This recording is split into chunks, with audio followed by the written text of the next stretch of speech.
Just ahead on One Detroit. The future of work can be a tough road for returning citizens. We'll have a special report on the barriers faced by people who have done time in prison. Also coming up, a nonprofit that supports Black-led businesses is going on a 7-day bike ride to bring awareness to their cause. Plus, our AAPI Stories series focuses on a father and son's experiences as Korean Americans living in Michigan. And the weekend is almost here. We'll have some ideas on things to do in Metro Detroit. It's all coming up next on One Detroit. From Delta Faucets to Behr Paint, Masco Corporation is proud to deliver products that enhance the way consumers all over the world experience and enjoy their living spaces. Masco, serving Michigan communities since 1929. Support for this program is provided by the Cynthia and Edsel Ford Fund for Journalism at Detroit Public TV, the Kresge Foundation. The DTE Foundation is a proud sponsor of Detroit Public TV, among the state's largest foundations committed to Michigan-focused giving. We support organizations that are doing exceptional work in our state. Visit dtefoundation.com to learn more. Nissan Foundation, and viewers like you.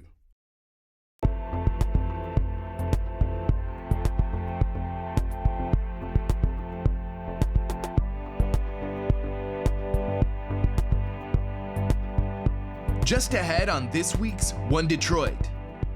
Black Leaders Detroit prepares for its annual bike ride from Detroit to Mackinac Island to show support for African American entrepreneurs. Plus, in recognition of Asian American Pacific Islander Heritage Month, we'll meet a father and son whose personal journeys led them to join the efforts to stop Asian hate.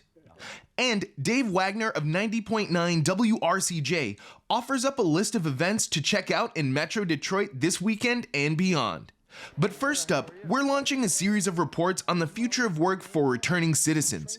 Here's One Detroit senior producer, Bill Kubota.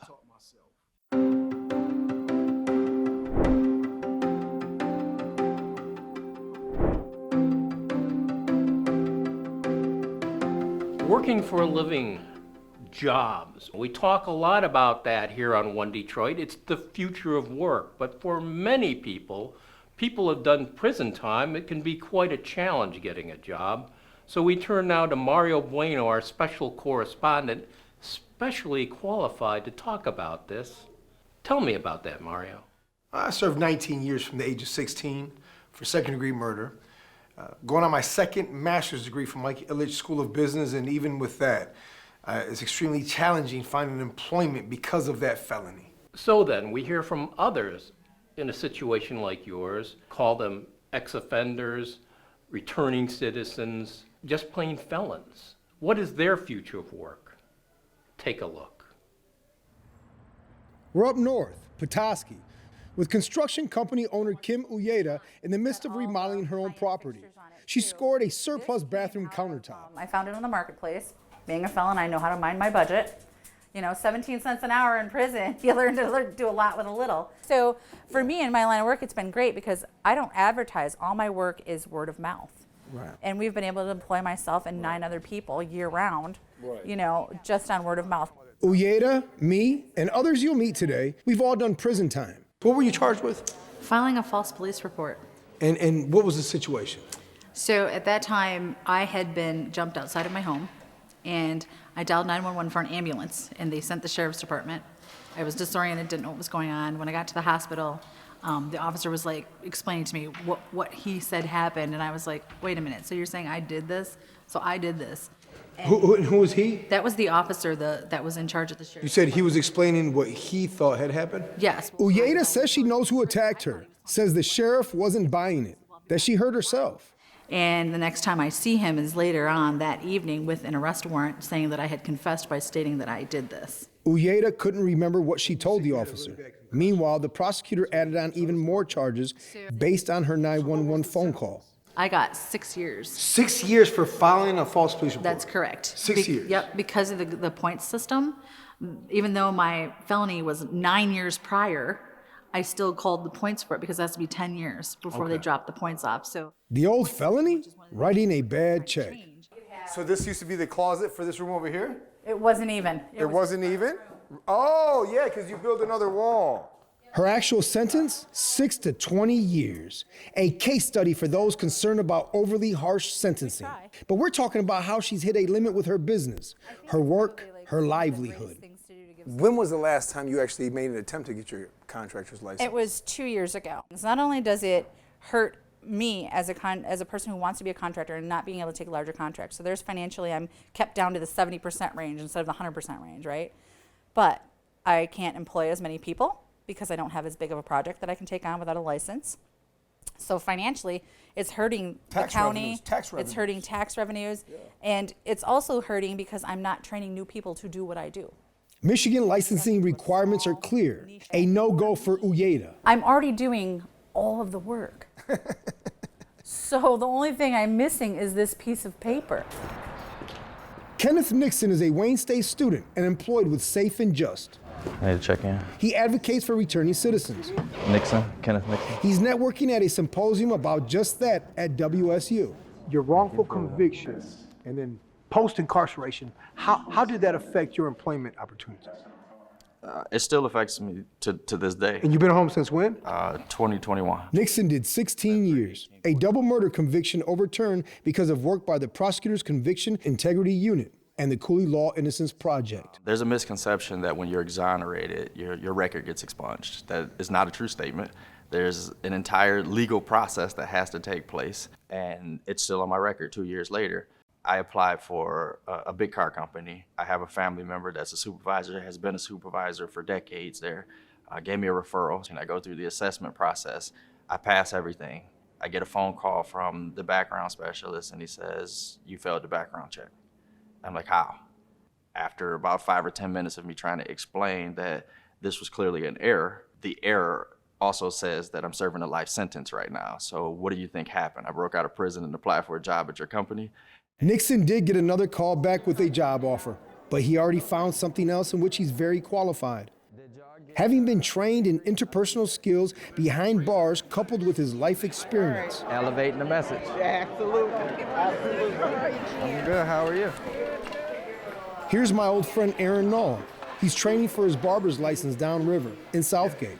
I taught myself, and I worked as a prison barber for 25, 30 years. 25 to 30 years. Yes, and I really enjoyed it. I found something that I could do that helped other people smile within a place like that. Paroled after 35 years last fall, Knoll went to an automotive aftermarket production plant and got the good news. I take the pleasure in offering you a full-time position as a general laborer on first shift. So it's not like you were just temporarily hired. You were hired I was full-time. hired full-time. I actually got hired. I told them at the interview that I had just got out of prison, et cetera, et cetera. And what was your crime? Second-degree murder. Second-degree murder. Yes. Knoll went to prison at 15, 35 years ago. That first job out didn't last very long. The one day you worked? That's the one day I worked. Due to not meeting the requirements of the pre-employment background screening, please turn in all your equipment if applicable. She called me in the office. She actually asked me to reapply for the job in like a year.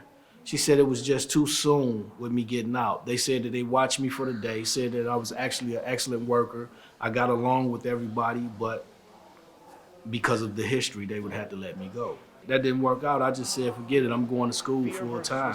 What we gonna do today? Came here and been going ever since. You know, we have expectations before we come home. True or not true? True. And then life hits you, right? Life hits you with a brick. Life hits you, not with a brick, with a boulder. So my point is, be honest, you cried, didn't you? Yeah, I cried in the car on the way home. I cried out of frustration. At what point would I be seen for who I am today opposed to the kid that committed my crime? The common denominator for Aaron Knoll, Kenneth Nixon, and Kim Uyeda. They gained valuable training in prison and were able to apply those skills while still incarcerated, like cutting hair, communication skills, and building trades. So this is 8,000 square feet? 8,000 square feet home, yep. So they were really prepared for the real world. The problem? So many others are not prepared and far more likely to return to prison. We're becoming a society that has exiled people because of mistakes. Every one of us has made a mistake that could have landed us in prison. $99 check, anything over that is a felony in the state of Michigan. 2 drinks and get in the car, that's a felony in the state of Michigan. So how easy, every person that you talk to could have been in prison. that easily. The reality is we grow and we evolve. We grow out of, negative mindsets. That science tells us that. Evolution of life tells us that. No one is the same 20, 30 years later.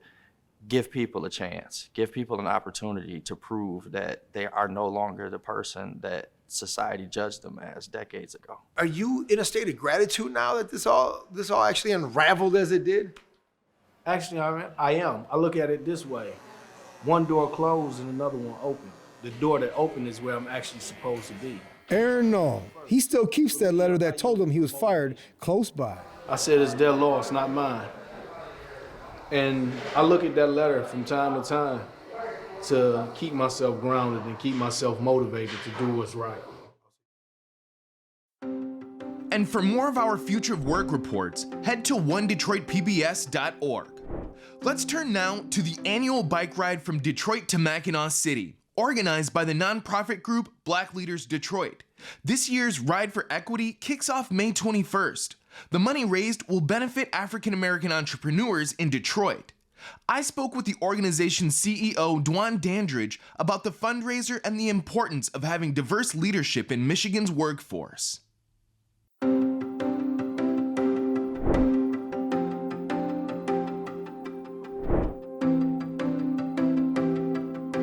First things first, what is Black Leaders Detroit? What is the goal? So the way I typically describe us, Will, is we are a funding vehicle for Black entrepreneurs operating in the city of Detroit. And we pretty much provide funding in two different ways. We have grants, and we also do a no-interest loan. Who are you providing these resources to, and what is the overall goal? Because it's not something that is common, a no-interest loan. Right, yeah, it's funny because I was at the Easter Market the other day, and I was talking to an entrepreneur who said that he recently applied for our no-interest loan, and he said that, he saw it last year but didn't believe it was real, right? Yeah. Because they almost never exist, or at least not for us. It's targeted for, again, Black entrepreneurs in the for-profit sector that are running their business in Detroit. Our largest loan amount right now is $25K, and we have distributed $1.5 million through our grants and no-interest loans so far.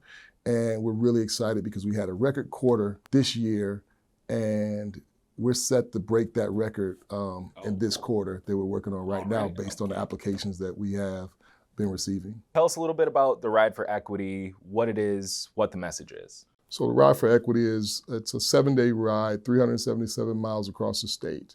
So we ride from Detroit to Mackinac the week before the Mackinac Policy Conference every year. And it's an effort to raise awareness for our cause, as well as a fundraiser for the organization and the work that we do. So if you're not a real cyclist or someone that likes to ride long distances, you can come out and support us by joining the kickoff ride. We do a short, slow-paced police escort ride from U of D College right up Livernois to the grocery store at the corner of 9 Mile Livernois Ferndale Foods. We have a little celebratory, wave and goodbye, and those of us that are riding the longer distance, we carry on from there to Flint. Everybody else turns around with the same police escort and head back. It's more of a party than it is a ride, what I mean? That portion of it. But, it gets really serious. And one of the things that we do in several cities over the course of those 7 days is we add community conversations that we call Speak for Yourself. And we invite people from some of the cities to come out and have honest conversations with us about what does it mean to be good neighbors to one another, cross boundaries and borders, but also honest conversations about equity and how that shapes out and plays out in our role in creating it. If we could craft a message that could really explain to people the benefits of being here and also explain to leadership what wraparound services are necessary, what people are looking for the place they want to build their career in life. What do you think Southeast Michigan, Detroit would be if we were able to harness those things? Oh, I think that we would be like that space that you and I have in our mind, right? Like a place where, the young Dewan wouldn't have to wait and find a back door or a cracked window to success, to fit in through, right? Like the front door would be accessible to me. I think the decision makers that are at the table shaping the ideas need to reflect the neighborhoods. I think that like they will be able to speak directly into and say, hey, here's how you would have been able to attract me. So I think it's some of the onus and responsibility are on some of the young Detroiters that love Detroit to make sure that they are at the table, forging the relationships and applying the pressure, because they know what it would take to recruit their peers. We just need to make sure that they have a seat at the table, and they need to be really honest when they're at the table, right? And that there's always that rub and that pressure to say, hey, if I'm too honest, will I get uninvited from the table? You know what I mean? Right? I think that, they need to let go of that pressure and realize that the table needs them. My personal opinion on that is, if the real authentic Dewan is not welcome, I want to find out as quick as possible and get uninvited, right? Because it's time out for wearing a mask. Like, we shouldn't be code switching in Detroit. Folks should be code switching for us, right? That's just, my opinion. Hi, I'm Zozette Gear with One Detroit. May is Asian American Pacific Islander Heritage Month. One Detroit continues our ongoing AAPI story series. This week we feature David Hahn, recently a commissioner with the Michigan Asian Pacific American Affairs Commission, and his son, Detroit-based artist Mike Hahn. In 2021, they found themselves at Stop Asian Hate rallies in the aftermath of the Atlanta spa shootings. They get together to share their experiences entering an activist space and talk about what it's like being Korean American in Michigan.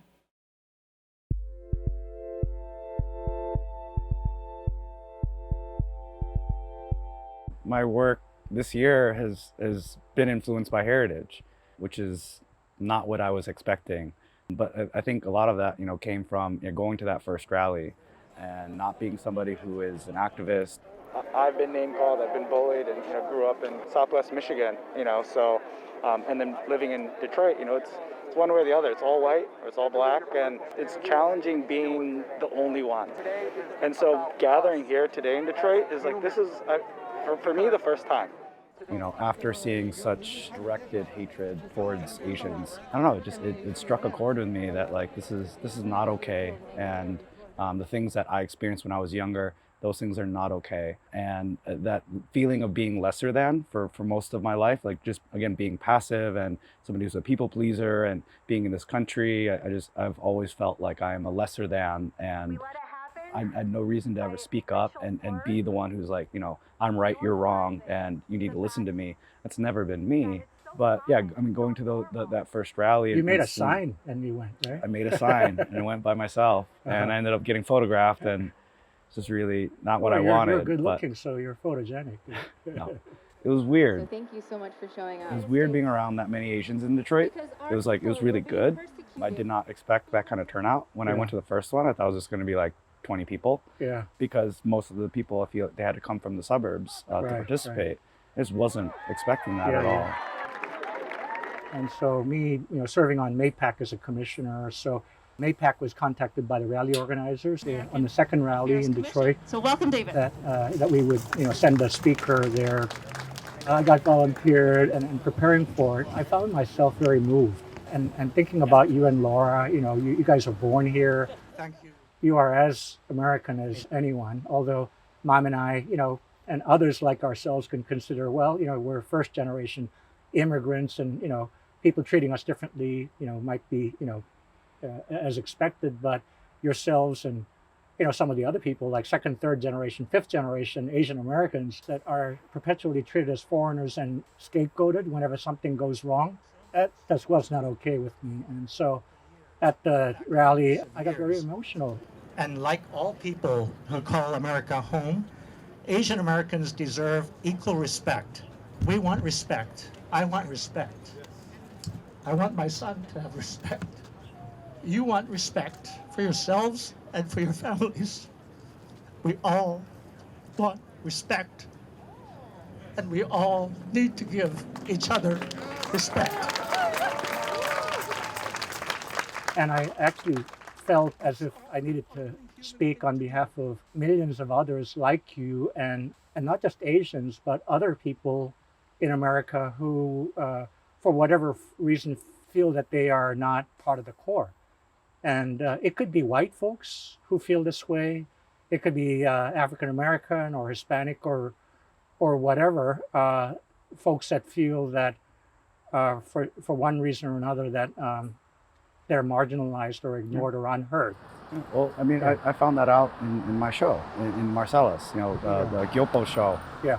So Alone, In Between, and Neither, this. Yeah, you picked this Marcellus, which kind of was like Stevensville, where you lived in middle school, yeah? Gyopo is the term for a Korean immigrant, or it describes the Korean diaspora. So also people who are born in America, like myself. And so walking through the show, this section here is about home and trying to find, feel like I'm home in Stevensville, Detroit, and America. And you have these sort of demographic representations of what it's like to be Korean specifically, juxtaposed against a more populous, sort of demographic. I wanted to bring a show about heritage and about my personal struggle, as a person born in America with Korean heritage, exploring identity through my personal story and from living on the west side of the state and also in Detroit.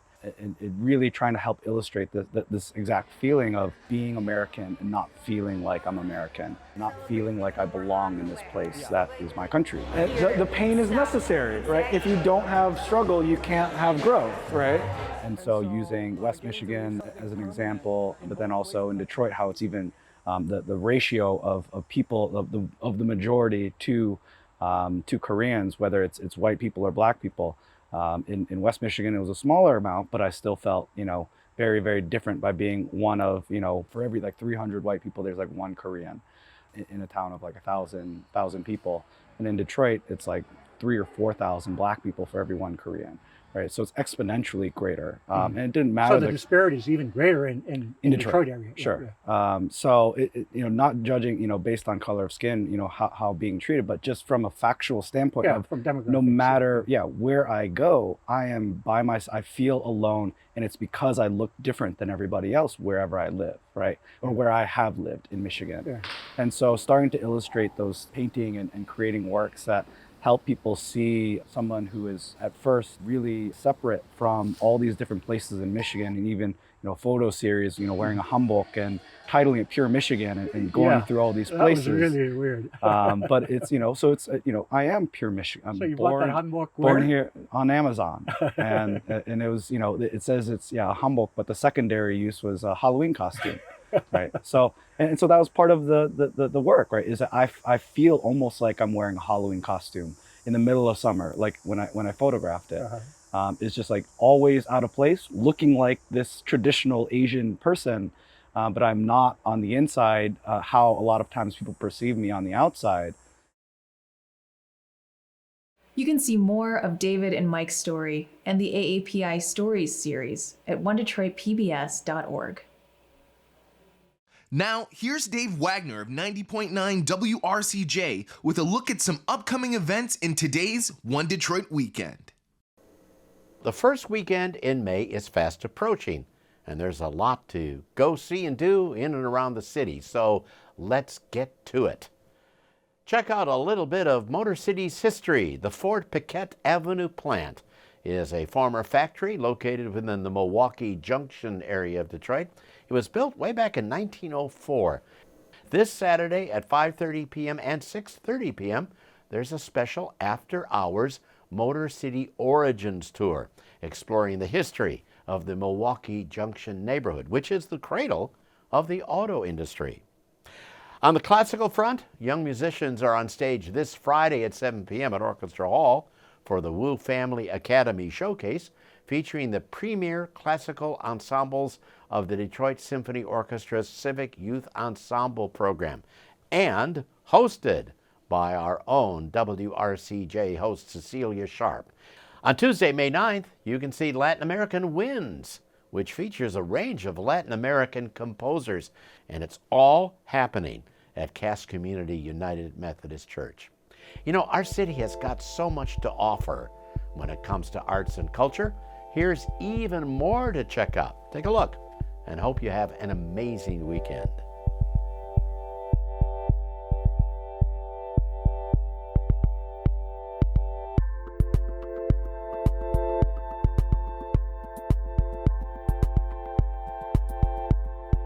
That will do it for this week's One Detroit. Thanks for watching. Head to the One Detroit website for all the stories we're working on. Follow us on social media and sign up for our weekly newsletter. From Delta Faucets to Behr Paint, Masco Corporation is proud to deliver products that enhance the way consumers all over the world experience and enjoy their living spaces. Masco, serving Michigan communities since 1929. Support for this program is provided by the Cynthia and Edsel Ford Fund for Journalism at Detroit Public TV, the Kresge Foundation.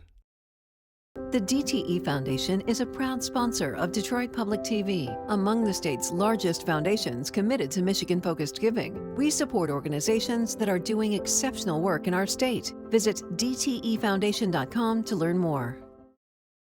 Nissan Foundation, and viewers like you.